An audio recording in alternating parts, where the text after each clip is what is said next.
तो हम लोगों ने बात करनी है आज एडेप्टिव इम्यून सिस्टम की। Adaptive immune system as we already know कि जो एडेप्टिव इम्यून सिस्टम है ये कौन सा इम्यून सिस्टम है? ये वो इम्यून सिस्टम है जो हमारी बॉडी जब हम पैदा हो जाते हैं उसके बाद डिफरेंट माइक्रो ऑर्गेनिजम्स को एक्सपोज होते हैं, डिफरेंट एंटीजेंस को एक्सपोज होते हैं, उस एक्सपोजर के नतीजे में डेवलप करती है। ऐसे ही है ना? तो it's a type of immunity, type of immunity generated as a result of exposure to various antigens. अच्छा, अब एंटीजेंस सिर्फ माइक्रो ऑर्गेनिज्म में होना ऐसा लाजमी नहीं होता ना, इसलिए मैं आगे ब्रैकेट में लिख दूंगा माइक्रो ऑर्गेनिज्म। मैं तो मिसाल देता हूँ ना इसकी। मिसाल के तौर पे किसी आदमी के अल्लाह ना करे गुर्दे ख़राब हो गए, उसको किडनी फेल्योर हो गया। जब उसको किडनी फेल्योर हुआ, अब उसकी दोनों गुर्दे बेचारे काम नहीं कर रहे और वो बिल्कुल जो है वो, अगर उसका हमने कुछ नहीं किया बंदोबस्त, तो या तो वो सारी ज़िंदगी गरीब डायलिसिस कराते रहे, मशीन से खून साफ़ करवाता रहे, क्योंकि किडनी का काम क्या है? खून साफ़ करना। तो या तो वो मशीन से खून साफ़ कराता रहे, या फिर इसका हल क्या है? इसका हल ये है कि कोई अपना गुर्दा उसको डोनेट कर दे, अपनी किडनी उसको डोनेट कर दे और उस किडनी से वो फिर अपनी बाकी माना ज़िंदगी जो है वो गुजारे। ऐसे ही है ना? अच्छा, अब इस बात को तुम समझो कि फ़र्ज़ करो, जैसे मैं तो बताता हूँ, मेरी फैमिली में वाक़या हुआ कि मेरी एक कज़न थी बेचारी, अब तो वो उसका इंतकाल हो गया। तो 2002 की बात हम कर रहे हैं, 2001-2002 की, कि उसकी जो है वो किडनी बेचारी की दोनों फेल हो गई। जब उसकी किडनी फेल हो गई दोनों, तो वो डायलिसिस पे आ गई बेचारी, और यंग थी, मेरे से बिल्कुल 2-3 साल बड़ी थी, तो हमारी बड़ी दोस्त भी थी। तो अब क्या हुआ जी? अब ये हुआ कि जब वो डायलिसिस कराने लगी, तो डायलिसिस तो एक वक्ती हल है ना उसका। तो फिर उसका जो भाई है, मेरा कज़न है, उसका नाम है फर्रुख, उसने कहा कि मैं अपनी बहन को किडनी डोनेट करता हूँ। बड़ी बात है, अगर आप अपना गुर्दा निकाल किसी को देते हैं, बड़ी बात होती है। तो उसने फिर क्या किया, भाई ने अपनी किडनी निकाल के अपनी बहन को डोनेट कर दी। अब हमें इस बात को समझना है यहाँ पर कि ये स्टोरी बहुत अच्छी है, बहुत इंस्पायरिंग है, बड़ी प्रॉमिसिंग है, सब सही है। मगर जब फ़र्रुख ने रिफ़त को किडनी दी, वो जो मेरी कज़न थी, उसका नाम था रिफ़त, उसका नाम था। तो जब फ़र्रुख ने रिफ़त को किडनी दी, तो फ़र्रुख एक अलग इंडिविजुअल है, उसकी अपनी एंटीजन है, और रिफ़त एक अलग इंडिविजुअल है, उसकी अपना WBC है, जो रिफ़त की एंटीजन को तो पहचानता है, फ़र्रुख की एंटीजन को नहीं पहचानता। ठीक हो गया? इसलिए जब आप किसी को कोई ऑर्गन डोनेट करते हैं, तो उस ऑर्गन के साथ उस बंदे की, उस पर्टिकुलर इंसान की एंटीजन उस बंदे की बॉडी में चली जाती है जिसको आप गुर्दा या कोई भी ऑर्गन डोनेट कर रहे हैं, एंटीजन चली जाती है ना? अब पता है क्या होता है, कभी कभी ऐसा होता है, कभी कभी ऐसा होता है, यानी वो तो खैर भाई ने बहन को दी तो वो मामला सही हो गया, क्योंकि बहन भाइयों की जीन आपस में मिलती है ना, पेरेंट एक ही होते हैं। इसलिए कभी अगर आप कहीं से बाहर से किडनी परचेज़ कर लेना, तुम्हें पता है दुनिया की सबसे बड़ी जो किडनी ट्रांसप्लांट की हॉस्पिटल है वो कराची में है ना, SIUT जिसका नाम है, Sindh institute for urology and transplantation, वो डॉक्टर अदीब रिजवी साहब की जो हॉस्पिटल है। तो तुम्हें इस बात को समझना है कि अदीब रिजवी साहब वाले जो गुर्दे ट्रांसप्लांट करते हैं ना, वो फैमिली मेम्बर से लेके करते हैं, वो ख़रीद के नहीं करते। क्यों?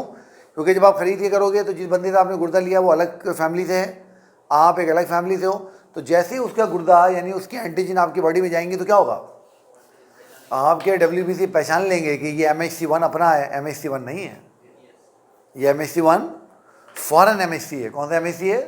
Foreign MHC। और वो क्या करेंगे, वो उसके अगेंस्ट इम्यून रिएक्शन डेवलप करेंगे, जैसे हमने समझा, जैसे हमने पढ़ा, और उस ऑर्गन को, उस गुर्दे को मारना शुरू कर देंगे। एक बहुत ख़तरनाक कॉन्सेप्ट है ये। इस कॉन्सेप्ट को कहा जाता है हमारी मेडिकल की ज़बान में, हम इस कॉन्सेप्ट को कहते हैं ऑर्गन रिजेक्शन का कॉन्सेप्ट। क्या बोलते हैं हम इसको? ऑर्गन रिजेक्शन, यानी बॉडी ने जो ऑर्गन डोनेट किया गया था उस ऑर्गन को रिजेक्ट कर दिया। तो ये एक बहुत ख़तरनाक जो है वो कॉन्सेप्ट है, फिनोमिनन है। तो हमें इस बात को समझना है।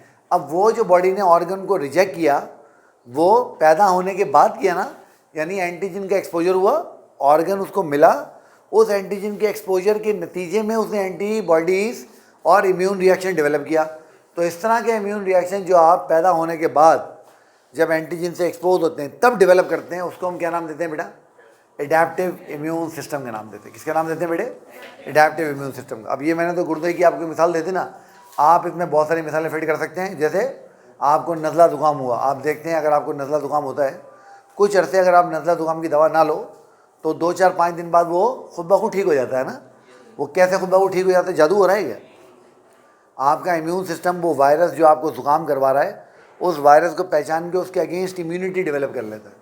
जैसे उसके अगेंस्ट इम्यूनिटी डेवलप होती है, वैसे ही जुकाम आपका ठीक हो जाता है, वैसे ही जुकाम आपका ठीक हो जाता है, इस तरीके से।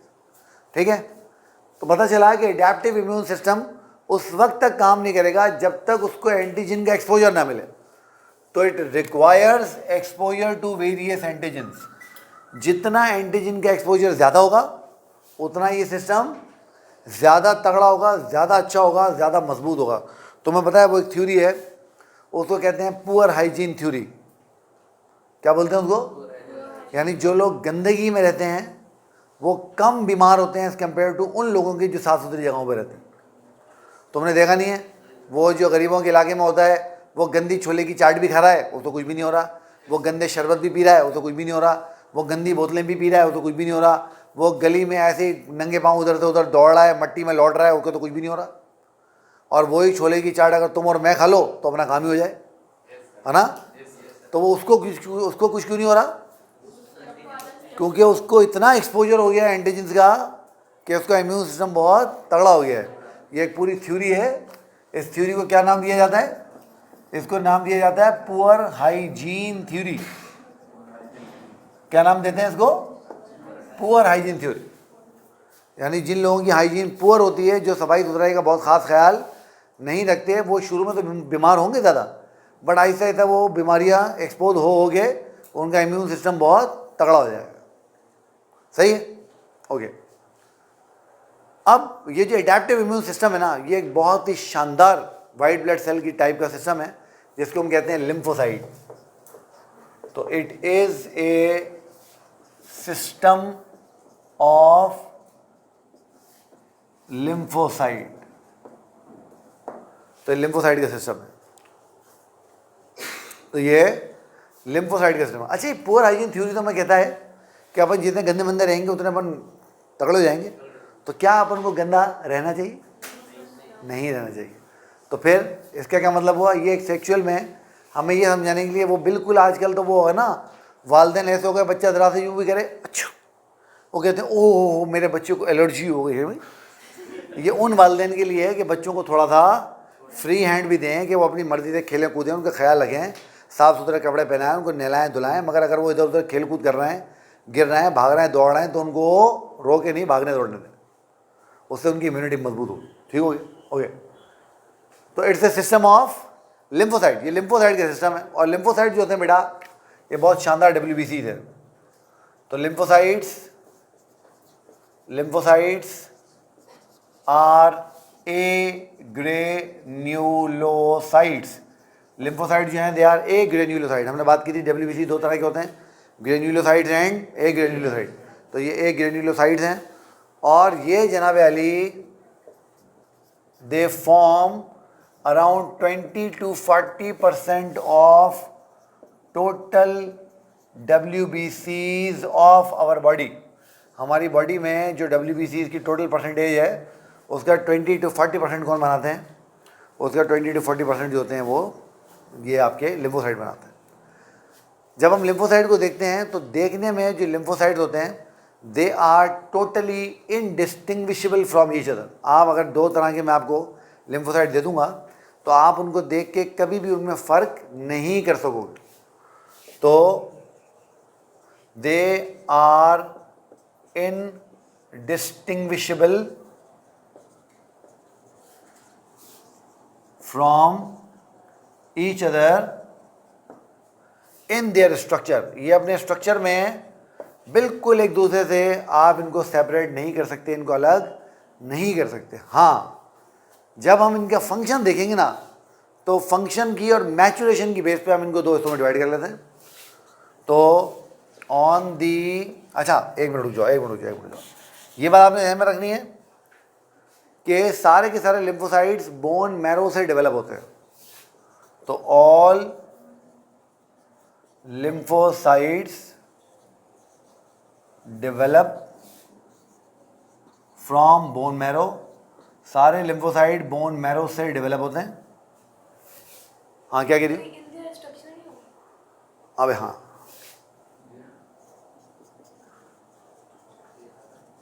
हाँ सही। तो all lymphocyte develop from bone marrow, सारे के सारे लिम्फोसाइट बोन मैरो से डेवलप होते हैं, मगर इनकी मैचुरेशन और फंक्शन की बेस पे हम इनको दो हिस्सों में डिवाइड कर लेते हैं। इनकी मैचुरेशन और फंक्शन की बेस पे हम इनको दो हिस्सों में डिवाइड कर लेते हैं। तो यहीं लिख देता हूँ, चलो। तो they are divided into two classes. They are divided into two classes on the basis of their function and maturation. तो अपनी मैचुरेशन और फंक्शन की बेस पे लिम्फोसाइट जो होते हैं वो दो ग्रुप्स के अंदर डिवाइड किए जाते हैं। अब देखो, बने तो बोन मैरो में, तो if formed in bone marrow and mature in bone marrow,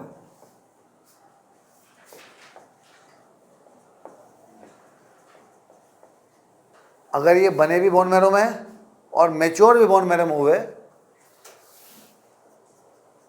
then known as B lymphocytes. अब आप लोगों ने ध्यान में रखना है कि यहाँ पर जो बी है ना, ये जब इम्यून सिस्टम पे शुरू की स्टडीज हो रही थी तो उन्होंने देखा कि बर्ड्स के अंदर जो बर्ड्स का क्लोएका होता है, क्लोएका समझते हो, एक ऐसी ओपनिंग जहाँ से आप अनडाइजेस्टेड वेस्ट भी बॉडी से निकालते हो और यूरिन भी बॉडी से निकालते हो, है ना। हमारे पास तो अनडाइजेस्टेड वेस्ट को निकालने के लिए ओपनिंग अलग है और यूरिन को निकालने के लिए ओपनिंग अलग है। बर्ड्स में ऐसा नहीं होता ना, फ्रॉग में भी ऐसा नहीं होता। फ्रॉग में वो एक ही ओपनिंग होती है, वहाँ से वो यूरिन भी पास कर रहे होते हैं और अनडाइजेस्टेड वेस्ट भी। बर्ड्स में भी ऐसा होता है। तो वो एक कॉमन ओपनिंग जहाँ से आप यूरिन और अनडाइजेस्टेड वेस्ट दोनों बाहर पास करते हैं बॉडी के, उसको कहते हैं क्लोएका। क्या बोलते हैं उसको? क्लोएका। तो इन्होंने जब देखा तो वो जो क्लोएका था किसका? मुर्गियों का क्लोएका। यानी जब शुरू में स्टडीज हो रही थी तो चिकन के क्लोएका में एक पाउच था, उस पाउच को कहते थे बर्सा ऑफ फैब्रेशियस। उसके अंदर उन्होंने सबसे पहले इन बी लिम्फोसाइट को देखा था। तो बर्सा और फैब्रेशियस की बेस पे उन्होंने क्या नाम क्या रख दिया? B lymphocyte. बल आपको इतनी टेंशन पड़ने की ज़रूरत नहीं है, आप सिर्फ ये ध्यान में रखें कि ये जो बी यहाँ पर है ना, ऐसे समझ लें, ऐसे याद कर लें, ये बोन मैरो के लिए, बस ऐसे याद कर लें कि ये बनेंगे भी बोन मैरो में और मेच्योर भी बोन मैरो में होंगे। और फिर ये काम क्या करेंगे वो भी हम बात करते हैं।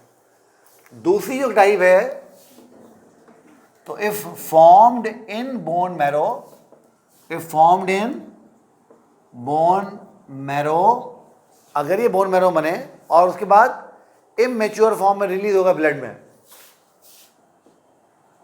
तो released in immature form in blood, और ये ब्लड में इमेच्योर फॉर्म में रिलीज हो गए और उसके बाद ही चले गए थायमस के बाद। कहाँ चले गए? And then mature in thymus, जिसकी हमने पहले बात की थी ना कि एक ग्लैंड होता है हमारे चेस्ट में, हमारे दिल के थोड़ा सा ऊपर एक ग्लैंड होता है, वहाँ पे मैच्योर होता है thymus. Then termed as T lymphocytes. अब यहाँ पर जो टी है वो आप समझ गए कि वो थायमस के लिए। तो बी लिम्फोसाइट बने भी बोन मैरो में, मेच्योर भी बोन मैरो में होंगे। टी लिम्फोसाइट बनेंगे तो बोन मैरो में, इमेच्योर फॉर्म में ब्लड में रिलीज हो जाएंगे और उसके बाद मेच्योर कहाँ होंगे? मेच्योर होंगे थायमस के अंदर। तो इस तरीके से सारा काम चलता है। अब ये जो आपके बी सेल्स हैं, इनकी सरफेस पे एक ख़ास रिसेप्टर होता है जिसको हम कहते हैं बी सेल रिसेप्टर। क्या बोलते हैं? तो हम यहाँ लिखते हैं कि B lymphocytes on their surface has a special receptor called B cell receptor. क्या बोलते हैं बेटा उसको? B cell receptor. Short form में इसको बोलते हैं बी BCR, क्या बोलते हैं उसको, BCR, यानी बी सेल रिसेप्टर। और आपने ध्यान में रखना है, यही बी सेल रिसेप्टर जब एंटीजन प्रेजेंटिंग सेल से इंटरेक्ट करेगा, याद है ना आपको, हमने बात की थी कि मैक्रोफेजेस क्या करते हैं, मैक्रोफेजेस खा जाते हैं माइक्रो ऑर्गेनिज्म को।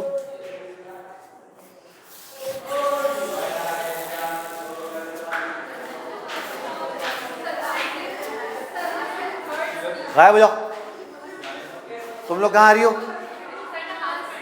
आवाज नहीं निकालना।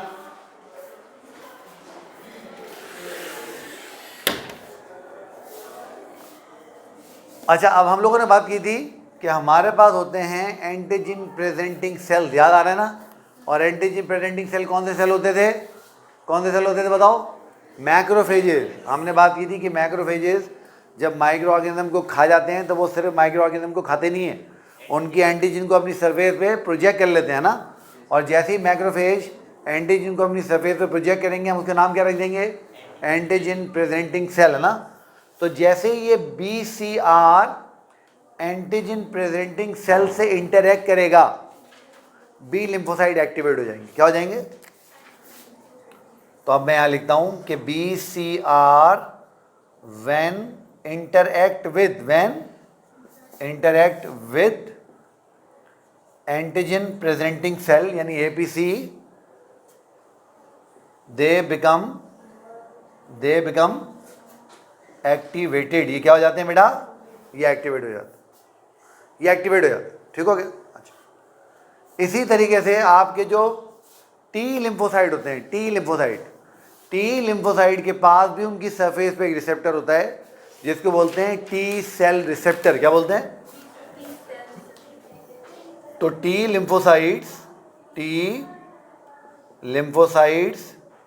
हैज टी सेल रिसेप्टर, जिसको हम कहते हैं TCR, क्या बोलते हैं उसको, TCR, T cell receptor, which when interact with antigen presenting cell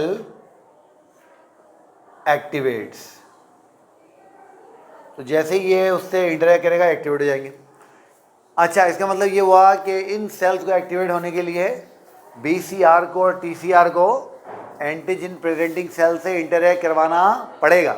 एक चीज़ और ध्यान में रखनी, इसके साथ साथ जो एंटीजन प्रेजेंटिंग सेल होते हैं ना, वो एक स्पेशल केमिकल मॉलिक्यूल भी रिलीज़ करते हैं, और उस स्पेशल केमिकल मॉलिक्यूल को बोलते हैं साइटोकाइनिन, क्या बोलते हैं, साइटोकाइनिन। तो मैं लिखता हूँ कि एंटीजन प्रेजेंटिंग सेल यानी APCs also secrete cytokinin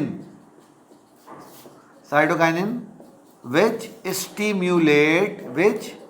stimulate adaptive immune system। ये भी adaptive immune system को एक्टिवेट करते हैं। देखो मेरी बात सुनो, मैंने ये नहीं कहा कि B सेल को करते हैं, मैंने ये नहीं कहा कि T सेल को करते हैं, मैंने कहा कि एडेप्टिव इम्यून सिस्टम को करते हैं। इसका मतलब ये हुआ कि वो B सेल और T सेल दोनों को एक्टिवेट करें, वो B सेल और T सेल दोनों को एक्टिवेट करेंगे। तो ये हमने थोड़ी सी जनरल बात कर ली इसकी।